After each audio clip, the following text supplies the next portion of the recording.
예, 안녕하십니까?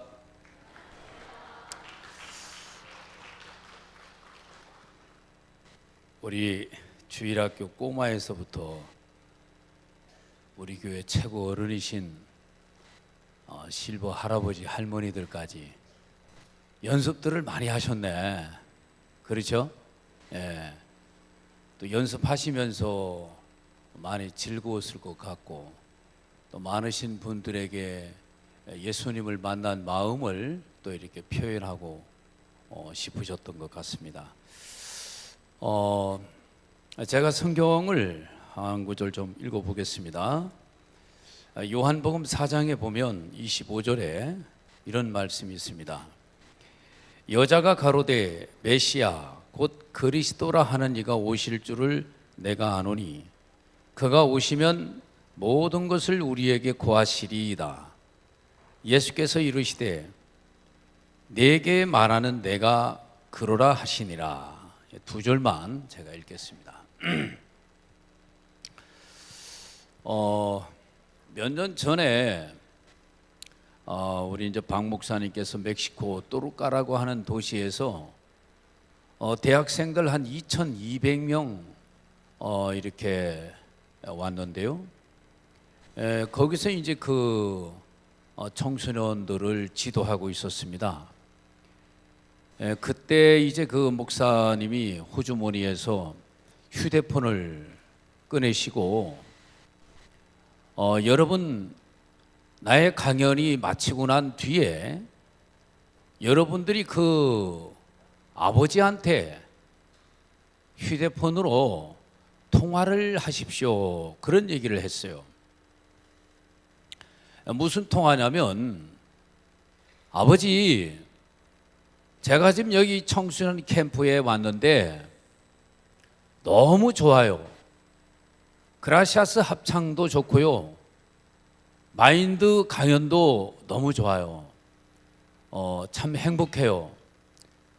아버지, 그간에 아버지하고 이렇게 지내면서 너무 행복했던 것도 많지만 또 제가 실수도 많이 하고 아버지 걱정도 많이 끼쳐 드렸어요.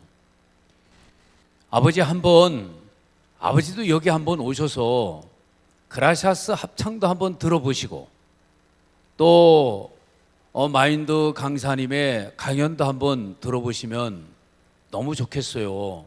그렇게 이제 전화를 하라고 우리 박 목사님께서 이제 그렇게 말씀을 했습니다. 그런데 그 다음 날 승용차 한 대가 캠프장에 온 겁니다. 그리고 거기에 중년 신사분이 이렇게 내리셨는데요. 저는 제 딸을 만나러 왔습니다. 제 딸의 이름은 클라라입니다. 근데 들어보니까 이 클라라가 아버지한테 전화를 했던 겁니다. 이 클라라는 남자친구가 있었는데요. 이 남자친구가 클라라를 보고 너 나하고 캐나다에 가서 함께 살자, 그렇게 얘기를 한 건데, 이 클라라가 이 남자친구를 너무 사랑하고 또 남자친구도 이 클라라를 사랑하고, 그래서 이 생각머리 없는 것들이 좋다, 가자, 이래서 이제 캐나다 이 비행기 표를 사고 비행기를 타러 가는 겁니다.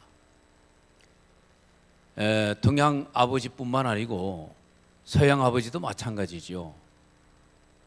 그거를 가라고 둘 수가 없었습니다. 클라라야, 너는 아직 대학교도 안 마쳤어. 너 대학교 공부하고 너 교수가 되는 게 꿈이라고 했잖아. 대학원도 가야 돼. 안 돼. 그리고 너는 앞으로 아름답고 행복한 결혼을 해야 돼. 이렇게 가면 안 돼. 그런데 이 클라라는 아버지의 그런 만류를 밀어내고 비행기에 올라탔습니다. 그래서 이들이 캐나다로 갔지요. 캐나다로 갔는데 둘이 이렇게 살아보니까 마음이 안 맞아요. 요즘 아이들 뭐 마음 안 맞으면 못 살잖아요. 그래서 그냥 여러 가지로 갈등을 겪다가 돌아온 겁니다. 그래서 이제 공항에 아버지가 마중을 나갔어요. 공항에서 아버지를 만났습니다. 그러면 아버지한테 아버지 죄송해요. 제가 정말 잘못했어요. 이렇게 말 한마디 정중하게 하면 아버지가 그를 받아주고 또 아무런 일이 없이 행복하게 살 수 있을 텐데 클라라는 아버지한테 그렇게 얘기할 만한 마음이 못 됐어요. 그래서 아버지한테 눈 한 번 힐끔 주고 그냥 나와 버린 거예요. 그런 식의 딸과 한 집에서 사는데 마음이 불편하죠. 그 딸도 아버지에게 입을 열지 않고 그냥 그렇게 시간을 보내고 있었는데 세상에 이 딸한테 전화가 온 거예요. 아버지, 제가 아버지한테 속 많이 썩여드렸는데 여기 너무 좋아요. 그라사스 합창단의 합창이 너무 좋고요. 목사님의 강연이 너무 좋아요. 목사님도 한번 와서 들어보셨으면 좋겠어요. 그리고 아빠, 저는 나쁜 딸이에요. 아빠 너무 죄송해요. 이 말을 들었기 때문에 아버지는 그 전날 밤에 한잠을 못 잤어요. 저 딸의 마음을 아버지가 이렇게 받았기 때문에 저 딸을 만나고 싶고 저 딸과 대화를 하고 싶고 그래서 이 아버지가 단걸음에 승용차를 몰고 오셨던 겁니다. 그리고 딸이 나타나기를 기다리면서 벤치에 앉아 있었는데 멀리서 딸이 봤지요. 그리고 아버지 앞에 와서 그 벤치에 앉아 있는 아버지 앞에 무릎을 꿇은 겁니다. 이 서양 사람들이 무릎 잘 안 꿇거든요. 그냥 이 무릎만 잘못했습니다 이러면 되는데 얘는 무릎을 꿇었어요. 그리고 아버지, 제가 너무 잘못했어요. 아버지 용서해 주세요. 그러니까 아버지가 그 딸을 울면서 끌어안고 딸아 고맙다.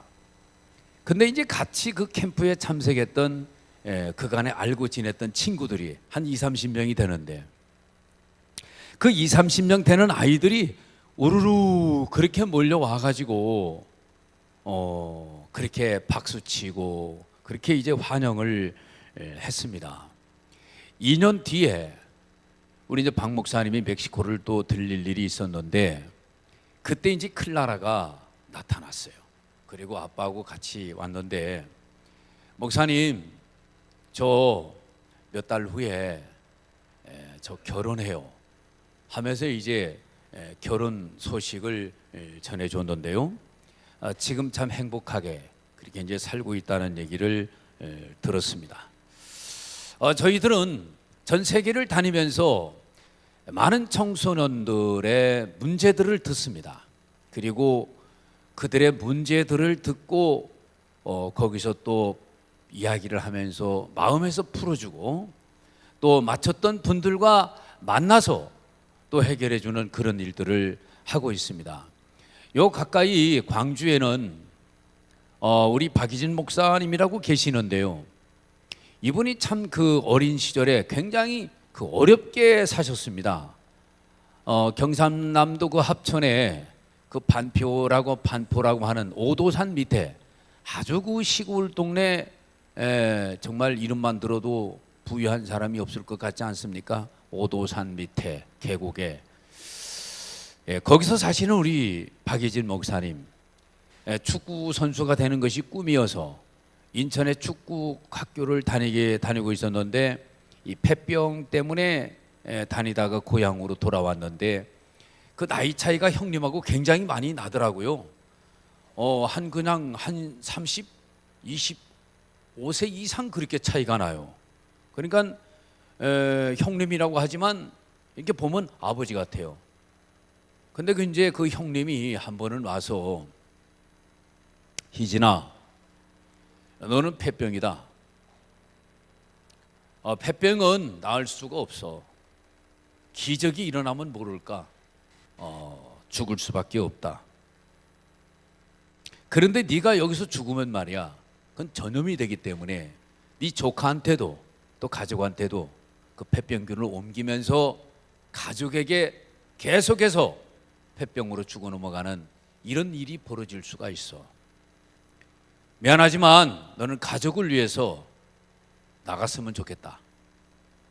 그래서 이제 그 형님이 내쫓아 버린 거죠. 그래서 이제 이분이 어린 시절에 그러니까 이제 한참 축구를 할 날이니까 뭐 20 안쪽, 뭐 안쪽 바깥쪽 뭐 요 정도 됐을 거 아닙니까? 그래서 이제 그 어느 폐가에 들어가서 이제 살고 있는 거죠. 거기도 이제 있을 수가 없어가지고 떠돌아다니고 있는 겁니다. 어느 날은 너무 바람이 불고 추워가지고 그 시골에 보면 상여집 있습니다. 상여집. 여러분 상여집 압니까? 요즘 젊은 사람들은 잘 모르죠. 그 죽은 시체를 이렇게 이곡할 가마 같은 것이 있어요. 어이호이하 이래가면서 이제 그 산수의 무두로 가는 그 아주 그 구슬픈 노래를 부르면서 그래 갑니다. 이제 가면 언제 오나 의의의하. 많이 들어본 것 같죠? 예. 그래가면서 막 하면 아이고 아이고 하고 이제 울고 이제 가족들이 따라 올라가는데요. 그런 그 상여를 갖다 놓는 그 창고 집이 있어요. 거기는 보통 사람들이 안 들어가요. 거기요. 무서워서 안 들어가요. 귀신 나온다고. 근데 세상에 너무 추워가지고 어디 갈 수가 없어요. 그래서 이분이 상여집에서 며칠을 그렇게 지내는 겁니다. 며칠을. 그러고 있는 어느 날 그 동네에 그 복음을 들은 그 동동 구루무 그 아주머니가 계셨는데 그 아주머니가 이 복음을 갖고 있었어요. 그분을 어떻게 만났는데 희진아 너 이 교회 한번 가자. 그러니까 얘가 너무 추우니까 아니 자기를 맞아주는데 얼마나 좋습니까? 그래서 이제 시골에 무슨 뭐 교회라고 해봐야 그냥 사랑방에서 그냥 보이는 모임인데 방이 얼마나 따뜻한지 무슨 말씀을 하는지 하나도 들려오지 않고 잠을 그렇게 잘 잤다 하더라고. 잠을. 그래 한참 잘 자고 났는데 희진아 밥 먹어라. 이래서 이제 밥을 먹고 이렇게 자랐던 이 참 한 목사님이 계셔요. 그러면서 어렵게 자라셨기 때문에 이 청소년들을 보면은 남다른 사랑을 갖고 있는 분입니다. 이분이. 그래서 이제 이 전남 광주에서 이 고등학교 마인드 강연을 많이 다니는데요. 어느 이제 문제 고등학교를 가신 거예요. 문제 고등학교를 갔는데 이 아이들이 부모님이 왼수요, 왼수. 그래서 이 목사님이 생각을 하다가 이거 어떻게 이 아이들하고 이 부모님하고 이 마음에 좀 중재를 좀 어떻게 해줘야 되겠다. 중재를 어떻게 해줘야 되겠다. 이래가지고 이분이 이제 그 몇몇 문제하에 부모님들의 그 직업과 직장을 이렇게 알아가지고 거기를 이제 카메라를 들고 갔습니다. 그리고 이 취지를 얘기했습니다. 저희들은 지금 당신 아들이 다니고 있는 학교를 이렇게 강연을 하고 다니고 있는데 아이들이 부모님들을 향해서 이렇게 많은 불평과 어려움을 가지고 있는 것을 보았습니다.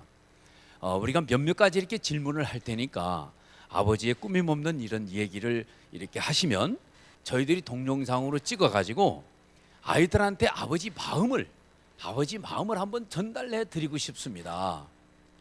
그러니까 이 아버지가 너무 기뻐하면서 좋다고 인터뷰하자고. 그래서 이제 인터뷰를 했어요.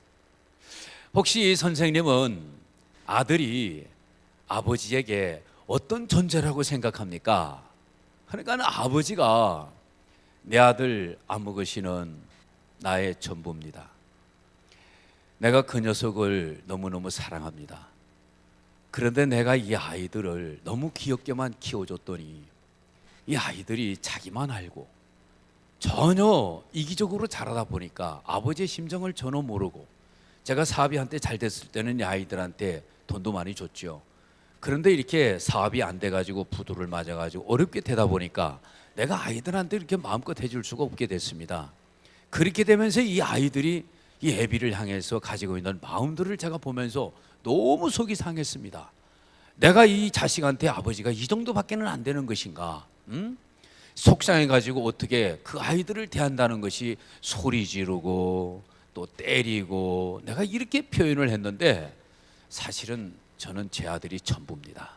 앞으로도 저는 제 아들을 위해서 살 겁니다 하면서 이제 그 아버지가 아들을 향한 마음의 일단을 쭉 얘기를 했어요. 이런 논태만은 그래 응했는데요. 그걸 이제 가지고 학교를 간 겁니다.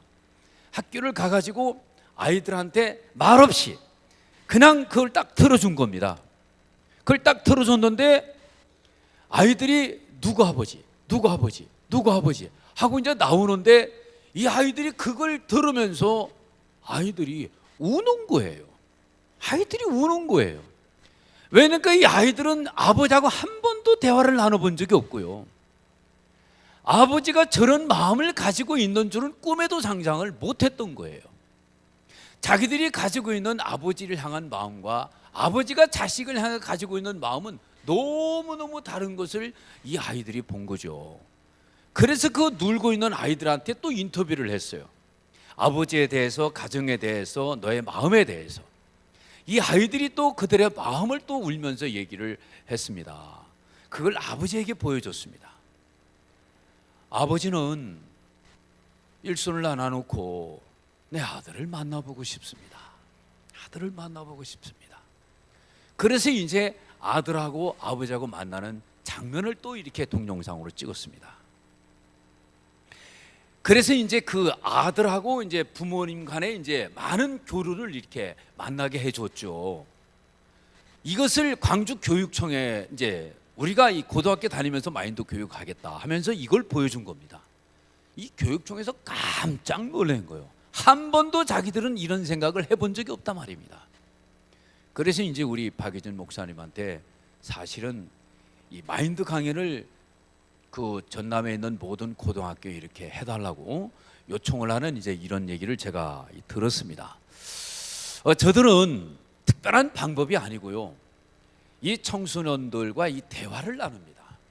이 대화를 하게 되면요, 아이들이 처음에는 이렇게 마음을 잘 안 열지만은 조금 이렇게 대화를 나누다 보면 아이들이 굉장히 마음이 깨끗해요.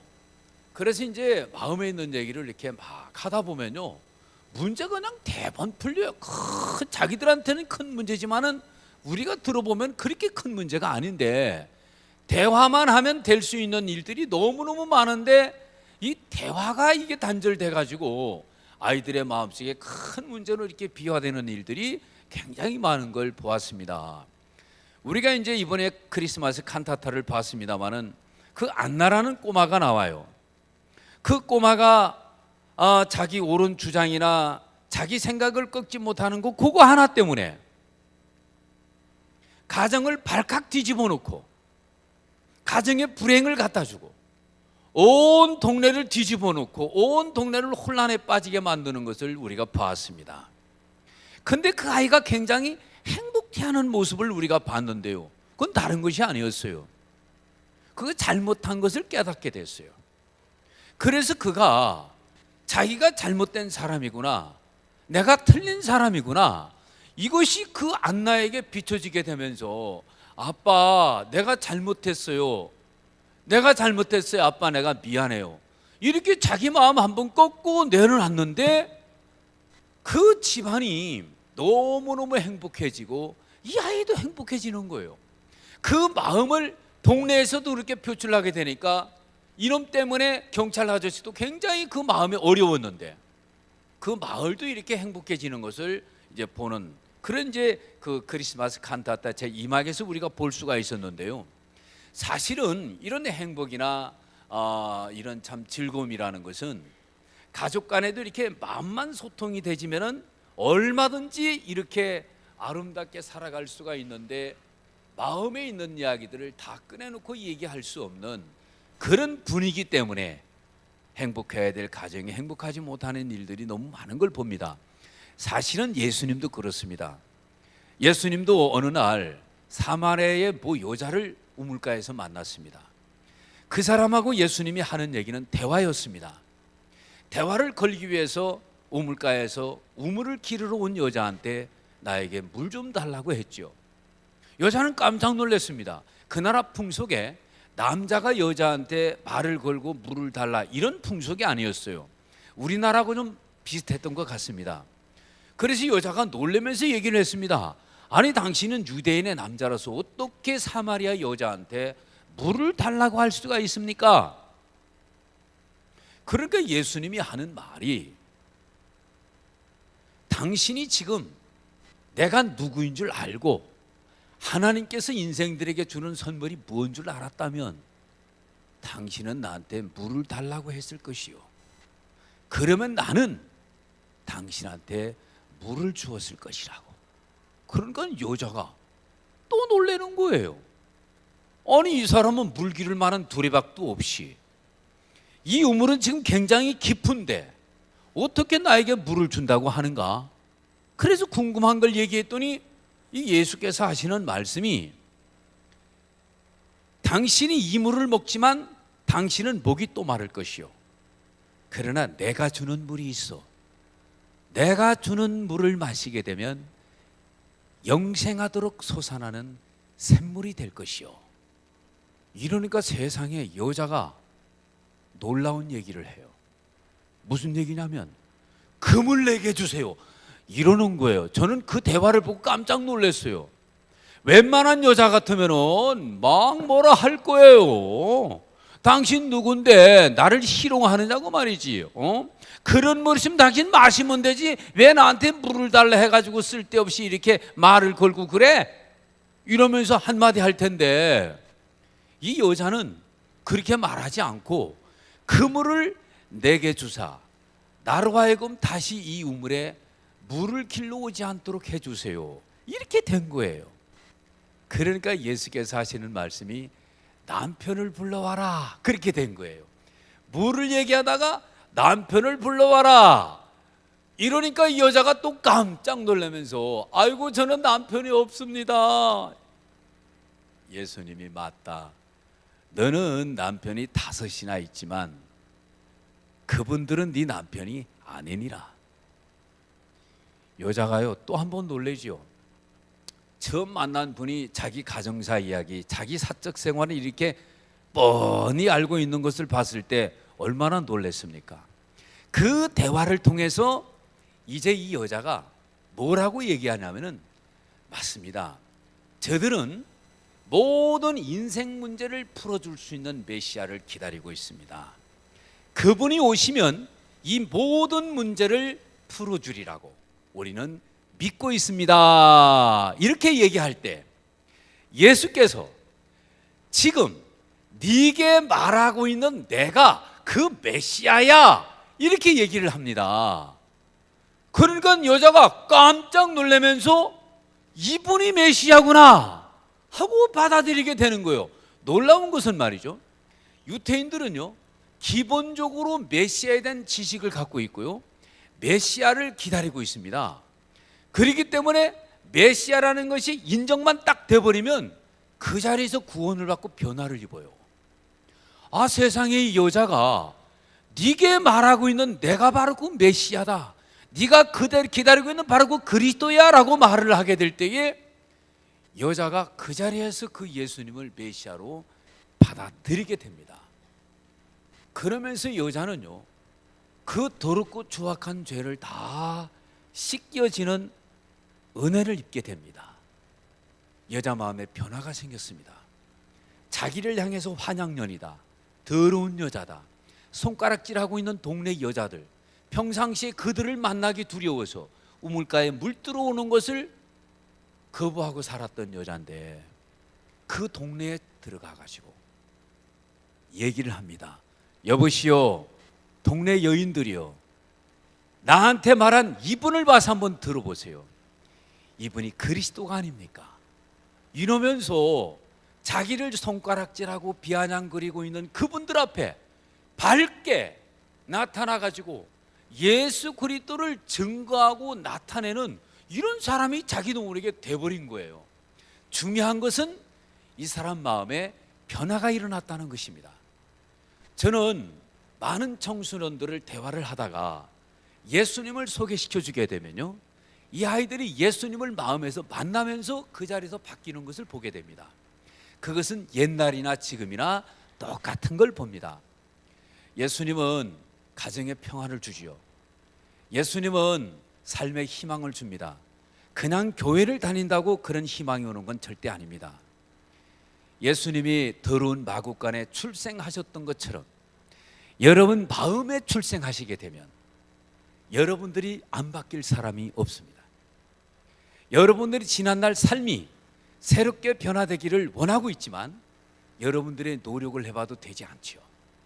그런데 마음에서 이 여자가 대화를 통해서 예수님을 영접하고 만났던 것처럼 오늘날도 예수님은 대화를 통해서 여러분이 만날 수 있습니다. 예수님을 만나게 되면 여러분 마음에 더럽고 어둡고 우울한 죄악부터 깨끗하게 청산을 해줍니다. 그래서 여러분 마음에 희망을 주지요. 여러분 삶에 변화가 옵니다.